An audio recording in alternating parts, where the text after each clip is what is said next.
जय भीम साथियों। आज पुनः बाबा साहेब के व्याख्यानों पर लेकर एक चर्चा। विगत 3 वीडियो में मैंने बाबा साहब के ऐतिहासिक भाषणों की चर्चा किया है।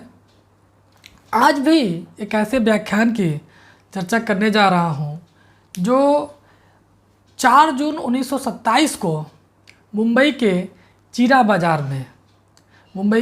बाज़ार में 4 जून 1927 को दिन रविवार रात को 9 बजे एक सभा हितकारणी, जो मैंने इसके पहले चर्चा किया कि बहिष्कृत वर्ग के द्वारा आयोजित की गई सभा थी, जिसकी अध्यक्षता डॉक्टर B.R. अम्बेडकर साहब खुद कर रहे थे। उस व्याख्यान की जो मुख्य बातें क्या थी, आज मैं उसकी चर्चा करूँगा कि वह 27 का जो दौर है, 1927 का जो दौर है, उस दौर में बाबा साहब एक अपने अछूतों को लेकर जो संघर्ष करना प्रारंभ कर दिए थे, अब वो जग जाहिर हो चुका था। वह आंदोलन खुलेआम होने लगे थे अब, और यह बात पूरे सवर्ण लॉबी में बहुत तेज़ फैल गई थी, बहुत तेज़ी से फैली थी, और सवर्णों ने अब इनका प्रतिरोध करना प्रारंभ कर दिया था। इनके व्याख्यानों का, इनके सभाओं का वो प्रतिरोध करना प्रारंभ कर दिए थे। अब इस सभा के जो अध्यक्ष तो कि बाबा साहब थे, लेकिन जो क्या कहते हैं बहिष्कृत वर्ग के जो सचिव थे शिवरत्कर साहब, उन्होंने भाषण का आरंभ किया और भाषण में उन्होंने बताया भाषण के पूरा सारी बातें उन्होंने स्पष्ट ये किया कि सवर्णों ने, उन्होंने कहा कि जो सवर्ण हैं यह क्या कर रहे हैं कि यह अब हमारे सम्मेलनों में गुंडागर्दी करने का काम कर रहे हैं, और ये गुंडागर्दी इसलिए की जा रही है कि ये जो संगठन है, अछूतों के लिए जो संघर्ष किया जा रहा है, इस संघर्ष को कमज़ोर कर दिया जाए, इस संघर्ष की धार को और बिल्कुल बेकार कर दिया जाए। इस मकसद से सवर्ण लोग गुंडागर्दी करना प्रारंभ कर दिए थे।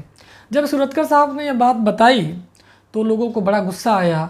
उस समय जो मेंबरान लोग बैठे थे और भी हितकारणी वर्ग के जो सभा के जो मेंबर लोग बैठे थे, उनको भी बड़ा दुख हुआ इन बातों को लेकर। अंत में इन बातों को जैसे समाप्त किया और अध्यक्षीय भाषण में डॉक्टर बाबा साहब अम्बेडकर जब खड़ा हुए तो अपनी भाषण को लेकर उन्होंने लोगों में जोश भरा। और जोश क्या भरा, उन्होंने कहा कि हमें अपना उद्धार करने की खुद कोशिश करनी चाहिए। उन्हें पूरे भाषण का जो टॉपिक बना, शीर्षक बना, उन्होंने शीर्षक ये दिया कि हमें अपने उद्धार करने की खुद कोशिश करनी चाहिए। अनेक लोगों को अपनी छाती तान कर अपनी मानवीयता सवर्ण लोगों के सामने रखनी चाहिए। अब ये डरने का समय नहीं है। बाबा साहब कह रहे हैं कि अब डरने का समय नहीं है, क्योंकि अब हमारा संघर्ष एक नई धारा के रूप में, एक श्रृंखला के रूप में, एक कटिबद्धता के रूप में चल पड़ा है। अगर अब हम पीछे हटेंगे तो सवर्ण इस बात को पूरी तरह अपने समाज में भुना लेंगे और वो हमारे क्रांति को, हमारे आंदोलन को जरूर कमज़ोर करने का प्रयास करेंगे।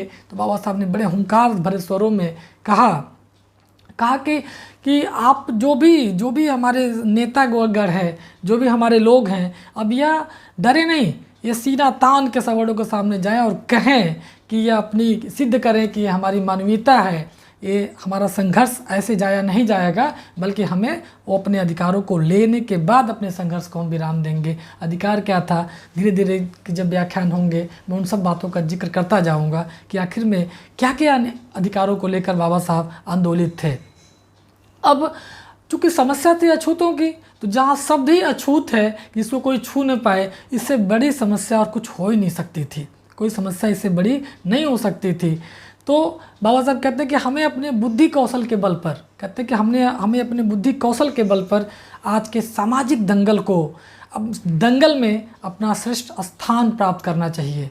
और कैसे होगा कि जब हम संघर्ष करेंगे, हम अपनी मानवीयता को सवर्णों के सामने स्पष्ट रूप से बताएंगे कि देख भाई, मानव होने का गुण मेरे अंदर भी है, और मानव होने के गुण होने के कारण हमें भी कम से कम मानव वाला सम्मान तो जरूर प्राप्त होना चाहिए। बाबा साहब के इस भाषण में सबसे मुख्य बात यही थी। उन्होंने कहा कि इस काम में हमें कई लोगों की अनेकों बलि देनी पड़ सकती है। बलि का मतलब कि हमें इसमें कई तरह का अपना सब कुछ सर्वस्व निछावर करना पड़ सकता है। हमारे पूर्वजों ने रणभूमि में अपनी बाजुओं के बल पर तलवार में सफलता पाई है। मैं एक दिन जिक्र किया था कि एक दिन मैं एक पूरा वीडियो बनाऊंगा कोरेगांव पर, और एक दिन मैं अचानक इतिहास को अपने दृष्टिकोण से देख रहा था तो हमें दिखाई दिया कि जो 1857 की प्लासी का युद्ध था, उस युद्ध में भी अछूतों का बहुत बड़ा योगदान है। मैं अभी उस पर काम कर रहा हूँ, कोशिश कर रहा हूँ कि मुझे जब फैक्ट्स मिल जाएंगे, जिस तथ्यों के आधार पर मैं बात कह पाऊँगा, तब मैं ज़रूर एक वीडियो ज़रूर बनाऊँगा जो 1857 के क्रांति के बाद, जब 57 की क्रांति के पहले जब 1757 में प्लासी का युद्ध हुआ था, और प्लासी के युद्ध ऐसा युद्ध था जिस युद्ध में अंग्रेज़ों ने एक निर्णायक भूमिका अदा की। अंग्रेज़ों के पैर भारत में जम गए थे। उस युद्ध में भी इन अछूतों का बहुत बड़ा योगदान था। अब याद करिए, 1757 के बाद दूसरा युद्ध 1818 में हुआ, कोरेगांव भीमा कोरेगांव की बात करूंगा। तो 2 वीडियो अभी मैं प्रत्याशित हूं कि मैं उस पर जल्दी आपके सामने लाऊंगा कि आखिर इस पर क्या अछूतों का क्या योगदान रहा है, या अछूतों की जो इतिहास कितना गौरवशाली रहा है, इस पर हम ज़रूर चर्चा करेंगे। तो बाबा साहब उन्हीं सब बातों को लेकर कहते हैं कि हमारे पूर्वजों ने रणभूमि में अपनी बाजुओं से तलवार चलाया है, और उस तलवार में चलाया ही नहीं है बल्कि सफलता पाई है। हम अपने बुद्धि कौशल के बल पर, तो उन्होंने कहा कि जब हमारे बुजुर्गों ने, हमारे पूर्वजों ने ऐसा काम किया है, तो हम अपने बुद्धि कौशल के बल पर आज की सामाजिक दंगल में अपनी श्रेष्ठ जगह प्राप्त करनी चाहिए। हम अपनी श्रेष्ठ जगह बनाकर मानेंगे, यह बाबा साहब इस भाषण में मुख्य रूप से कह रहे थे। और यह उद्गार सुनकर 2-3 युवक खड़ा हो गए। यह जब बात कहा तो 2-3 युवक वहाँ खड़ा हो गए, और वह कहने लगे, युवक खड़े हुए और बाहें चढ़ाकर कहने लगे, बाबा साहब आपके झंडे के नीचे हम लड़ने को तैयार हैं। ऐसा दृश्य अगर आपके सामने आ जाए कि आप कोई बात कह रहे हों, अचानक सभा के अंदर से कुछ लोग आपके समर्थन में खड़े हो जाएं और अपनी जान की बाजी लगा कर कहें कि तुम संघर्ष करो, हम तुम्हारे साथ हैं, आप कहिए तो सही, हम खून बहाने को तैयार हैं, हम आपके विचारों के साथ लड़ने को तैयार हैं, हम इस पूरे क्रांति को, पूरे आंदोलन को लेकर चलने को तैयार हैं। तो निश्चित रूप से एक किसी भी सभा के अध्यक्ष के लिए इससे बड़ी गरिमा की बात और कुछ नहीं हो सकती है। और जब 3 युवकों ने खड़ा होकर, 3-4 युवकों ने खड़ा होकर अपनी बाहें कपड़े मोड़ते हुए उन्होंने कहा बाबा साहब से कि बाबा साहब आप सिर्फ कहिए तो सही, हम पूरा बल लगाकर इस संघर्ष को आगे बढ़ाएंगे, इस आंदोलन को आगे बढ़ाएंगे। बाबा साहब आपके झंडे के नीचे हम लड़ने को तैयार हैं, ये सेंटेंस ही अपने आप में बाबा साहब को एक ऊर्जा देने का काम कर रही थी। महाड़ अत्याचार निवारक निरोध, उसी समय महाड़ अत्याचार निवारक निधि में स्थानीय लोगों ने 20-20 रुपये का चंदा भी जमा किया। अब चूँकि चंदे की बात में पहले वाले वीडियो में मैं कह रखा था कि बाबा साहब चाहते थे कि क्योंकि यह काम सामूहिक काम था, एक सामाजिक काम था, किसी एक व्यक्ति के बलबूते का काम था ही नहीं। संघर्ष करने के लिए समय चाहिए था, पैसे चाहिए था। तो चूँकि समाज हमारा इतना पिछड़ा हुआ था कि न तो समय तो खूब था, भरपूर था, पैसे नहीं थे। किसी आंदोलन को करने के लिए कुछ संसाधनों की आवश्यकता होती है, और संसाधन पूंजी से प्राप्त किए जाते हैं। तो उनसे सभा में स्थानीय लोगों ने 20-20 रुपये का चंदा भी इकट्ठा किया, और कुछ लोगों ने जो छात्रवृत्ति मिलता था, जो कुछ लोग ऐसे लोग पढ़ने वाले बच्चे थे, उस छात्रवृत्ति के प्रत्येक छात्रवृत्ति ने 5-5 रुपये इस अध्यक्ष के नाम से, बाबा साहब के नाम से इकट्ठा किया, और कहा कि नहीं, यह छात्रवृत्ति हम अपने आंदोलन में खर्च करेंगे। ये छात्रवृत्ति हमारे किस काम की जो हमें सम्मान न दिला सके। पैसा ही सब कुछ नहीं होता है, हमें सम्मान भी चाहिए। और बाबा साहब की अध्यक्षता में सबसे बड़ा काम था कि लोग, वहाँ के स्थानीय लोग जागरूक होकर आए थे, और जागरूक होने का परिणाम निकला कि लोग एक स्वर में आए कि हम संघर्ष को आगे बढ़ाने को तैयार हैं।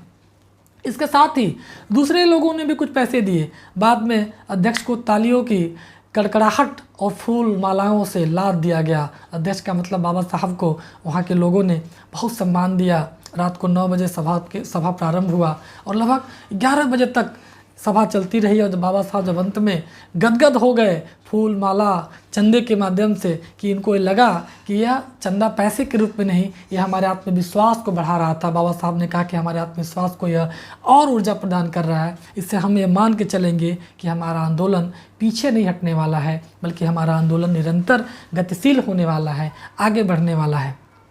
और बाबा साहब डॉक्टर अम्बेडकर की जय की गर्जना के साथ यह सभा समाप्त की गई।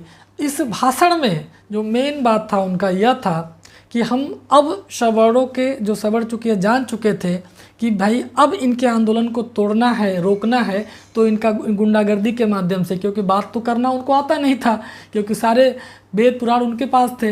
वेद पुराण के माध्यम से वो हमेशा इनको नीचा दिखाते रहे, तो वो तो उनको आता नहीं था, तो गुंडागर्दी एक माध्यम चुना था। और उस गुंडागर्दी के माध्यम से वो चाहते थे कि अम्बेडकर के आंदोलन को कमज़ोर कर दिया जाए। लेकिन बाबा साहब भी ऐसे जीवट व्यक्ति थे कि वह आंदोलन को कमज़ोर होने के लिए कोई भी रास्ता उनको देने को तैयार नहीं थे। कोई भी रास्ता नहीं छोड़ना चाहते थे कि जो उनके आंदोलन को कमज़ोर कर सके। और यह गर्जना, भीम की जय, बाबा साहब की जय की जो गर्जना थी, बाबा साहब को कई किलोमीटर और आगे आंदोलन बढ़ाने की प्रेरणा के साथ यह सभा समाप्त हुई। बहुत बहुत धन्यवाद आप सभी का। जय भीम। नए एपिसोड में, नए भाग में एक नए भाषण के साथ पुनः मैं आपके सामने उपस्थित होऊंगा।